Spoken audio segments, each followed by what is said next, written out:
Hey everyone, welcome to the front row with Ed and Elizabeth. In this video, we're going to talk specifically about the importance of wrist mobility and flexibility and how we're going to go about increasing range of motion in the wrist. One thing to remember first is that oftentimes wrist flexibility and grip strength are the weak links in terms of functional activity and higher level activity, especially as we start to age and get a little bit older. For example, your wife one day says, hey, what do you think about updating the kitchen a little bit, something. And that turns out, of course, to be a complete demo of the old 20-year-old cabinets. But why just stop in the kitchen, right, when you can update the fireplace as well, too? So as you can see, all that stuff requires strength and flexibility of the wrist. So how much flexibility should we have at the wrist? This is flexion, this is extension. What's normal range of motion is to have about 80 degrees, if not more, of flexion. So I have about roughly 80, close to 90 degrees of flexion. Extension is usually not as much, but you still want to be able to have about 70 degrees of extension. If you don't have 70 degrees of extension, at least, if not more, then you know you have some wrist tightness. Think about all the stuff you use for your wrist. So we're going to talk about how to improve flexibility. I'm going to show you multiple ways to work on flexion, which is down below, and extension, and the key for you is to find out which exercise works well for you, and then you can incorporate that particular exercise. As you can see, I'm on the ground because I think all of us, especially as we get a little bit older, right, need to get on the floor, on the ground, because we don't do that very often. And if we don't do something, we will lose the ability to get up and down off the floor. So it may not be pretty. You might need a chair, you might need something else, but get yourself down on the carpet, on the floor, to do some of these exercises, because I do think it'll be helpful. First one we're going to talk about is extension. And extension is just the ability of your hand to come up. So I'm going to have my hand out here. I'm going to grab it with my other hand. I'm going to include my thumb in this stretch. And I'm going to pull back until I get a nice comfortable stretch. The next way to get wrist extension is to have your hands here, pointing your fingers back out in front of you. And then you're going to slowly sit back onto your hands.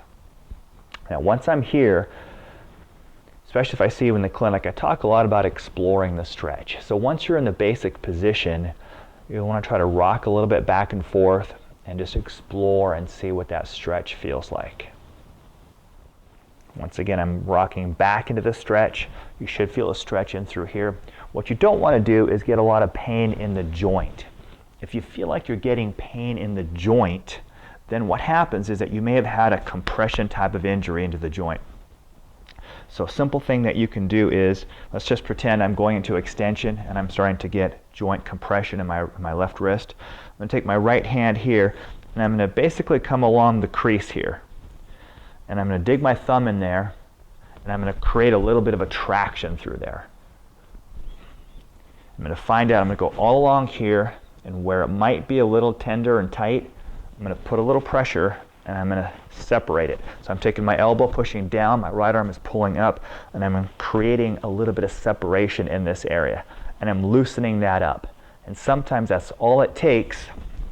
And then you come back and you recheck it, and now all of a sudden you're able to go into more of a stretch feel without as much compression in the joint. As long as you're getting at least a 70% stretch, you might get some joint compression. I mean, in a perfect world, we're 100% stretch, but if not, that's okay.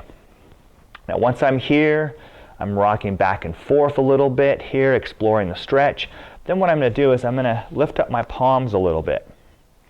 What that's going to do is that's going to transfer the stretch a little bit more into the hands and fingers. Right. You're going to long sit with your legs out in front of you. You're going to try to put your hands basically a little bit in front of your hip. So hands here, hands here.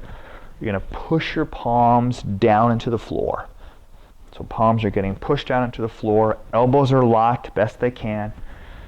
Chest is up. And then all I'm doing is I'm leaning back ever so slightly until I feel a nice stretch through this part of the arm here. Once again, I'm going to hold that about a 15-20 second count. Then what I'll do is I'll lift the palm up a little bit and then lean back, and that puts a stretch a little bit more into the hands and fingers. One last thing about the extension stretch, if you have trouble doing this on the floor, imagine if you were standing up by a table. You can just as easily do this on the table if you can't kneel down. So no excuse to not stretch. Next movement we're going to talk about is flexion. Remember, we need about 80 plus degrees of flexion of the wrist. About 70 plus of extension, 80 plus of flexion. First way to do it is a simple way. Just bring your arm out in front of you, let it drop down, turn it slightly to the outside, grab it with the opposite wrist, and put a little bit of pressure. You're going to feel that stretch right through there. Let it drop, opposite hand comes through here, down until you feel a nice stretch. Make sure you try to keep the elbow locked and straight. You can also do the stretch on the chair, or I prefer on the floor. Fingers pointed back towards you. Lean back to get a nice stretch. Once again, explore it by going a little bit side to side. What you can also do here is, if you have the mobility, is you can start to rotate your hand out a little bit and then drop it down. Go a little bit side to side as well too.